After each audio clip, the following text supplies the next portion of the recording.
What's up, family? It's your boy Matt Brabby. I'm sitting in my car and I said before I go to work today, I am going to do a 24-hour after the missed field goal report.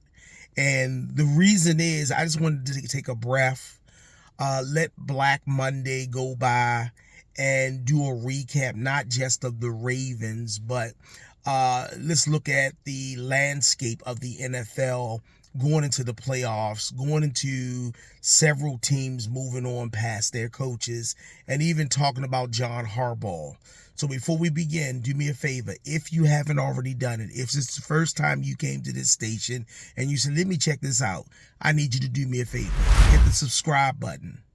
Hit the bell icon so that every time I go in, a new video drops, you will know what's going on. And do share. Our goal, and I'm not going to sugarcoat it and put it past, my goal is 10,000 subscribers going into the next NFL season.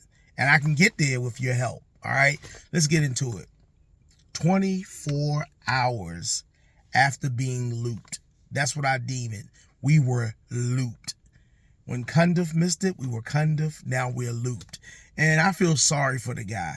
And I'm going to put this out here, y'all. There is no reason to go after the guy because of a missed field goal. I'm with y'all. I wanted him to hit the field goal. He didn't hit the field goal. So let's have some class, people. Don't threaten his family. Don't threaten him. Don't go in his DM. Look, he missed the shot. And if you've been a Baltimore fan for as long as I am, this ain't the first time this happened. Last year, the drop ball by Mark Andrews, and, we had Lee Evans drop the ball. I mean, this is an ongoing thing. But I'm going to tell you, like I tell all my friends, even my coworkers, we shouldn't have been in that position. We should not have been in that position. What are you talking about, Matt? Listen, that was the most talented offensive roster that I've seen since I've been a football fan. One of them. Especially here in Baltimore, where we say that we never go out and get quality pieces to help back up Lamar. We had, Hopkins, Henry, you had Likely, Andrews. You had a plethora of talented people, and you had Tez Walker, who stood up big time. You had weapons. I just feel as for some reason or another, we never had a game where all those weapons came into play. Teams like the Texans, they will go out here and utilize their young wide receiver roster. They'll go throughout their mailbag of running backs, and it's effective. Every week you have to plan for Nico Collins, this receiver, that receiver, because they mix it up. It's a healthy mixture for a young QB. And that was something that we were looking for Lamar. And we've seen flashes, but we didn't see enough. So this team finishes under 500. And that's a disappointment. Looking at what we had, looking at this roster, it was all or nothing this year. And this was a disappointing season. One of the worst seasons I've seen for the Ravens in years. The defense really let us down. I don't know what was going on with the defense, play calling. I heard Mike Preston and several other people chime in on it on the radio today. They were talking about the secondary's football IQ. There was a lot of botch plays, a lot of horrible tackling, a lot of players in the secondary out of position. Yes, we had Starks in the back. He's a rookie. But I do attribute this to a lot of coaching. You start at the top. Were these guys prepared? I didn't see a progression with the secondary at all. But part of the problem is this team doesn't have a pass rush. And you will not win a championship without a pass rush. Just last year, you saw what the Eagles did. You see what they did to Kansas City with a pass rush. They were bullies. They were strong. They were on it. You have to have a pass rush. And there's no excuse. There's no excuse why we don't have it. I don't know. I would like to ask EDC, why don't we have a pass rush? Why do we try to think we can salvage this by bringing in older players or guys drop away from the roster? Why do we think that? Jadeveon Clowney went to the Cowboys and had a pretty good season with 6 to 7 sacks. He did. He proved it. Father Time hasn't caught up with him, but with a player like him, to keep him successful, you have to monitor his snap count. Is he an every down player now? No. But you bring him in 2 or 3 out of a series and let him do what he do. Go after the QB. Outside of T. Robinson and Mike Green gets back there, but he's starting to be reminiscent of Oweh. You know, he can get back there, but he can't finish the play oftentimes than not. So we're going to have to really, really and truly look into this. I think the Ravens are going to have to go balls to the wall this season. And, you know, we right now, based on what a lot of experts are saying, we're going to be picking around 14th, around the same number that we got Kyle Hamilton that year. With the loss, our draft capital just got better. So I really don't think it's going to happen, but I would love to see EDC and the scouting team looking to move up a bit in the draft. I don't think they will. 9 times out of 10, they'll probably drop back and then move back to get more draft picks. We have right now, I heard that we have somewhere around 18 unrestricted free agents going in. The number one free agent that many say we have to sign is Tyler Linderbaum. Although he had an underwhelming season, he's still one of your better centers, so you're not going to want to depart from him. He wants to come back. The Ravens talk about bringing him back. It's all depending on the numbers because we didn't pick up his 5th-round option. What I would say was I would bring him back on. I would want to. He's a young guy, so a 5-year contract would probably be something you want to do because he's an invaluable person with his leadership, with his now vet status, to be able to get in there and help because you're going to be building around him. I think it's time, for us to say goodbye to Ronnie Stanley. I really do.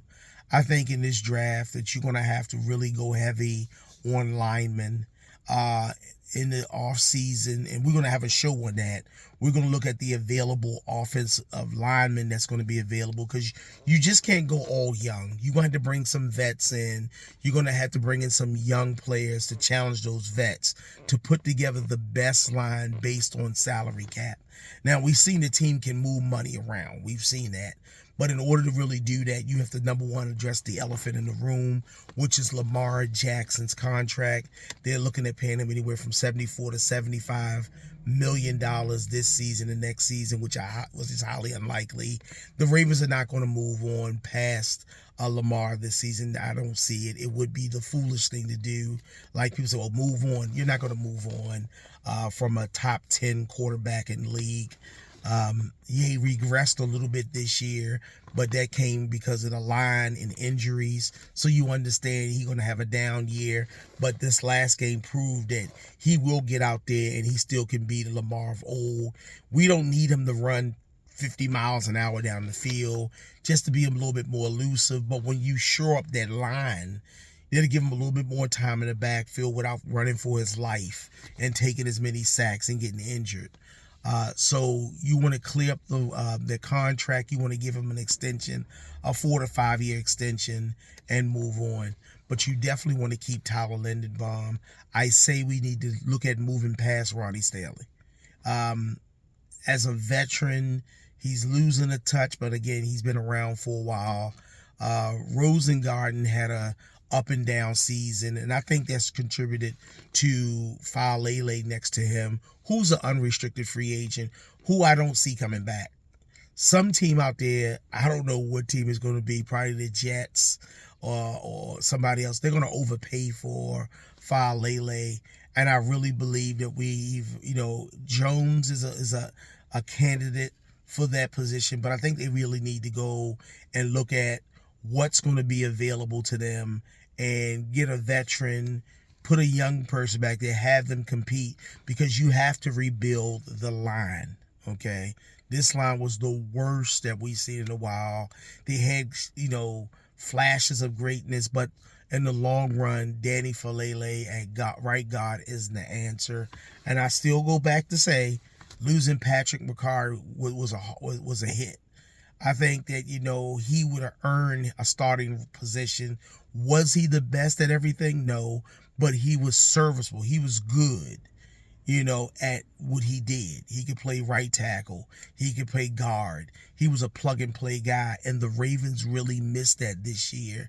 And you saw it as we went through and we were struggling. But we do have to get some linemen. You do have to look at running back. You have to look at running back. And a lot of people don't want to talk about that. But, Keaton Mitchell, he is what he is. But Derrick Henry, based on the PFF, he declined a little bit this year. And again, that was due to the line, but it's natural progression. He's getting older, 32 years of age, running the way he does. He's a phenomenal physical specimen. But we have to look at what's next for the running back. And because of our style of play, we've shown that we can bring in the J.K. Dobbins, the Gus the Bus. So you can bring in serviceable players, but there's only one King Henry. But I think it's time that this season we start looking at running back, a starting change of, I'll say a mixture of power running, a Saquon Barkley type running back. But because you have Keaton Mitchell, you could look for a bulldozer to fill in that area right there. Another area is tight end. Right now we have one tight end under contract. That's Mark Andrews. And a lot of people are upset. I believe when they went to Likely, they were very far away. And based on his production this year, he can't want $20-25 million at his production rate this year. He has flashes. He is a good tight end when he's included in the playing scheme. But, you really got to look at him. I think if I had the reins, I would bring him back on a 1-year deal, make it or break it, or say, hey, give him a 3-year deal. Because him and Andrews are complementary. You can't guard both of them. It always reminds you of having Gronk and Hernandez out there. It's hard to for any linebacker to keep up with them. They're too big for every safety or cornerback to keep up with them. And you saw what Likely can do when put in the right position. So I would say Ravens, I would say break the bank for him, but I would say get him. But if you can't get him, I would definitely sign Charlie Kolar. I would definitely do me a favor, go to YouTube and watch his film from college. And then in the past 2 years, Monken has brought him further and further along. And you can see he can catch, he can run, he can block. He's your all-around linebacker. He can do it all. And on the right team, he'll be a great starter. He'll be one of the names you hear because he can run, he can catch, he can block. He can do those things, and he's still young. But so if the Ravens can't bring back Likely, I would say draft one, a tight end, and bring back Charlie Kolar because he's invaluable to this offense. And Lamar Jackson, trust him. As you can see this year, he was brought into the passing game a lot more. Wide receiver. We know Zay Flowers. You're going to have to address Zay and extend him soon because his gameplay will almost price him out of Baltimore. That's just reality. The sooner you extend that young man, the better you can lock in. You extend Lamar, you extend him because they're 1-2. They're like Mahomes and Tariq Hill back in the day. Those two you want to keep intact. They're a dangerous combination. And with Lamar getting a little bit further in age, you want to have playmakers surround him so you don't have to work that hard. Bateman, I don't know what it is. I don't know if, with receivers, they're creatures of habit. the more they're being fed the ball, the more they're going to, the better symbiotic relationship they have in the passing game. And here in Baltimore, it's either Zay, it's Run Henry, Mark Andrews here and there, spots of likely D-Hop 1 or 2 passes a game. I really think going into this new season, Tez Walker has proven he's the number 3 the number 3 wide receiver for this team. The kid has grown. You've seen his work. The wide receivers coach, kudos to you. We see that he is a better complement of the game, and he's out there. He is a threat anytime he's downfield. We saw it this last game. He's received, 6 passes in his professional tenure with 4 touchdowns. All right, so the guy can play, and I think they need to bring him along because he's your third. I think, he really should be challenging Bateman for that number 2. With his size, his build, and his skill set. He should be more of an outside receiver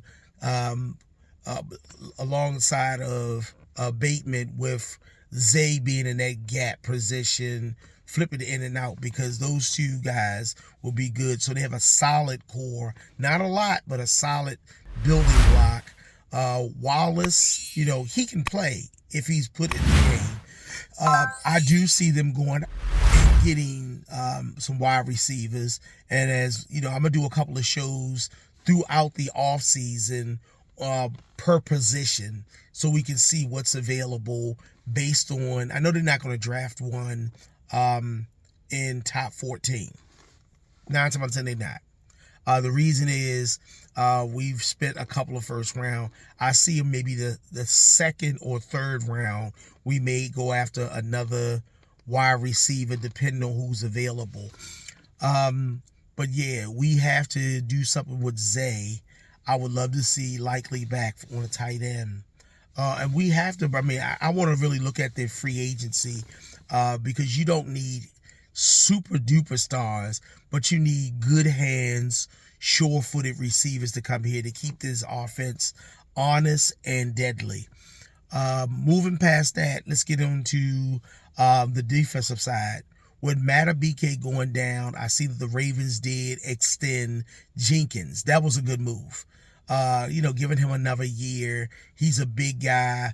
Whether it's depth or assistance along that nose tackle, he's a big guy, and it's not a bad move to keep him. Also, Jones was a great move, shoring him up. Now, he's going to need a Robin or a Batman to himself because he needs help. We need more push in the middle. Successful teams not only has outstanding pass rushers, but if you look at the Cleveland Browns and a couple of teams, that inside pushing that center, pushing that guard back on the quarterback causes a lot of sacks because it makes him retreat right or left, and they run into the hands of a serviceable defensive end. So right now we're going to have to address the line. We have good core pieces, so that's not a real worry, but we do have to address that in the draft and in free agency. I think depth is going to be really important, looking at this season and looking at how many times the defensive linemen were down or injured. Defensive end, pass rush. We talked about that. Mike Green was born to be a pass rusher. He reminds me of Owe. He's getting back there.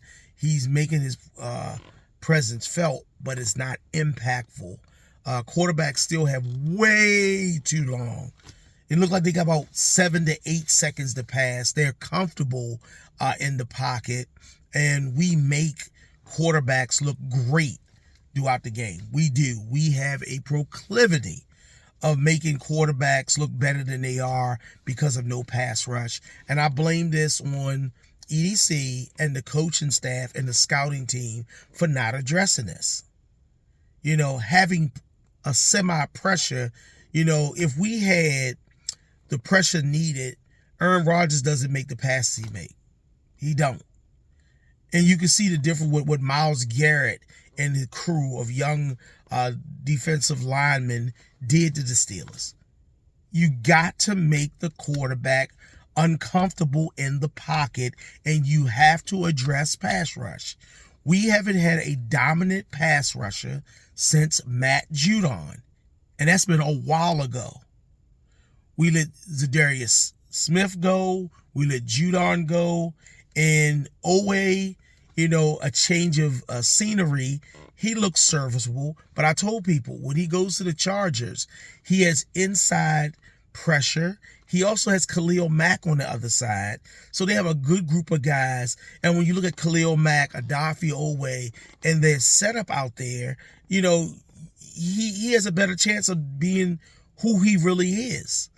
And so the Ravens can't make excuses because, that trade helped us out with Gilman.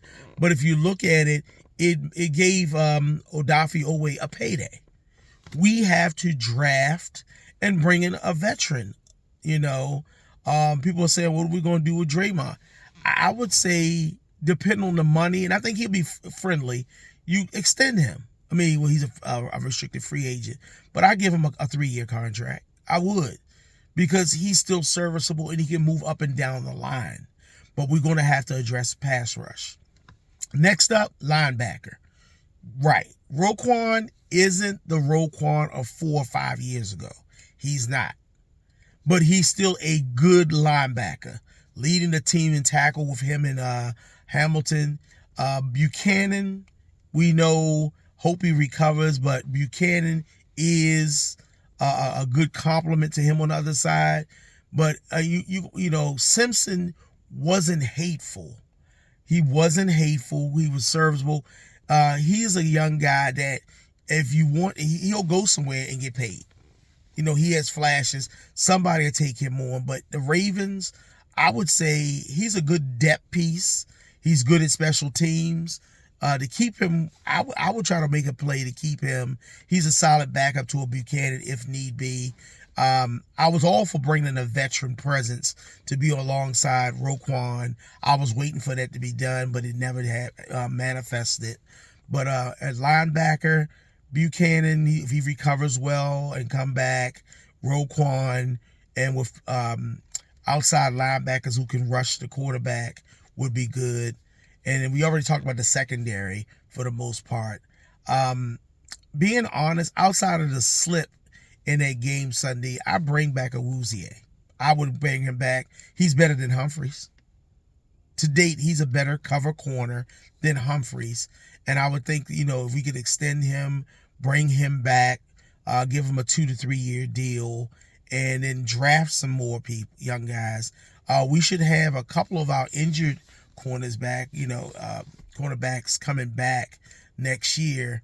But Awuzie being a vet and a proven vet, bring him back. On to Humphreys. Now, Humphreys, I wanted, if Humphreys stay around, he can't be a cover corner because he's always getting burned. I see that right now in his tenure with the Ravens, he's a safety.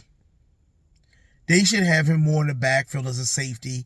He's a veteran. I know he's been successful playing the line, but a lot of the cornerbacks that we brought in, you can have them play his role at the line, at the slot.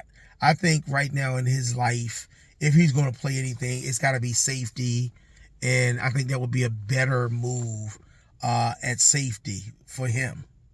Depending on the salary, he's getting long in the tooth, and it's time to make some moves right now at that position.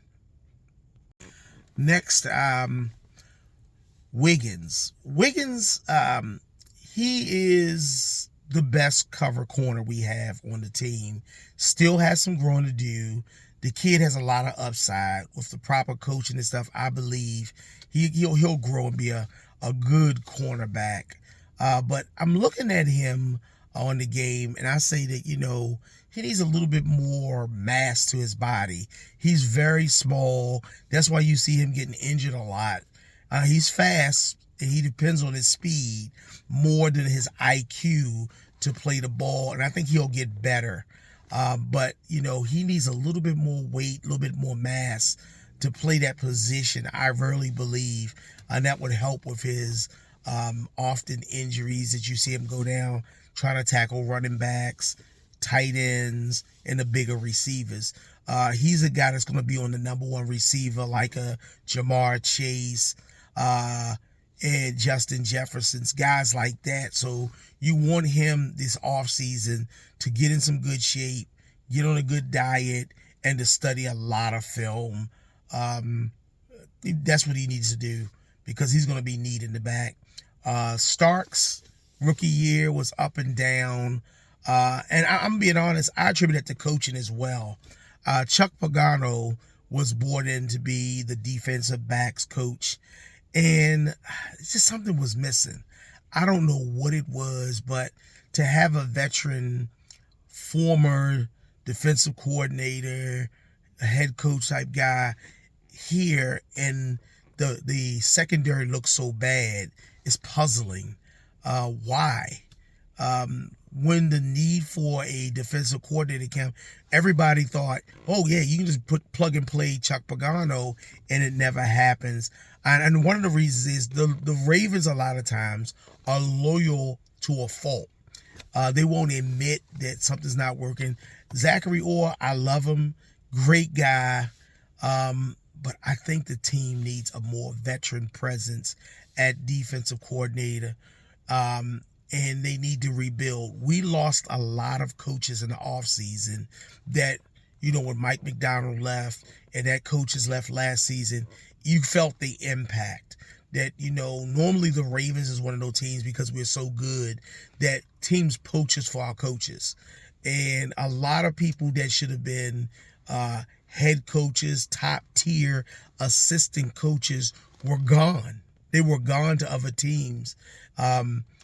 The Ravens kind of looked at it. A lot of fans say this: we should have kept Mike McDonald, made him our head coach because his time was now. And he's proven it to us. He went out to the Seattle Seahawks, who had 3 or 4 wins last year, and then a top seed in the NFC with a journeyman at quarterback. They're doing a phenomenal job, and kudos to Mike McDonald and to our other coaches that went around the league. With so many head coaching positions open, I don't see Monken being somebody's head coach. That's a reach. A team like, would the Panthers, not the Panthers, would the Falcons or the Cardinals pick him up? I think they may go the college route and bring one of the top tier college coaches up there to replace them. And we're going to have a show on that too. What coaches do you see taking some of those vacancies? But like we said, if Harbaugh hits the market, he'll probably be the top number one most courted coach. Stefanski's going to land somewhere. By him being 2-time coach of the year, he will land somewhere. I see him. I purposely see Stefanski probably being with the Falcons more so than the Raiders, because the Raiders are going to be a higher profile job. And I see a Harbaugh, if the Ravens decide to move on past him, going to Vegas, going to New York, something like that, because of his tenure and his respect around the league. Monken, if Harbaugh goes, I don't see him being here. It was a lot of turmoil this year, a lot of exposure for both the defensive and the offensive coordinators. So if you bring in a new head coach, you're going to see him bring his whole new staff, his whole philosophy. In general, the Ravens have a solid core of players. If a coaching position opened up, the best coaching positions would be the Ravens, followed by the Falcons. The Falcons have a plethora of great young players. Bijan Robinson, you got wide receivers, you got tight end. So you have a good core of young athletes. They just need a head coach who can rally the troops, help them in those clutch times, and build a solid staff of mentors to bring the best out of people. A lot of the problems that the Ravens had was, and I'm not in practice, but I believe we were missing that oomph at motivating the guys because we kept seeing the same old issues. The defense did not and could not tackle. That was awful. Even bringing Gilman in, he still missed a lot of tackles. This last game, a lot of tackles were missed.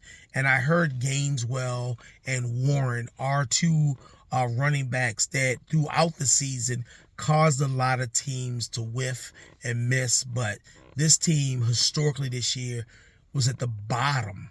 We were the bottom 3 at passing defense, and we missed a lot. We were in the top 15 of bad tackling all through the season. I didn't see the Ravens consistently swarming to the ball. You don't see that with this group of guys. And one of the things that I want to point out is this. For the last few years, instead of raising up homegrown talent, we've hit the free agent market, bringing in guys on the downside and trying to make them have that Raven mentality, and it's not working. You have to build like the teams of old from within to build that Ravens ferocity. Bringing in somebody from another team of losers or whatever, they bring that sometimes that funkiness with them.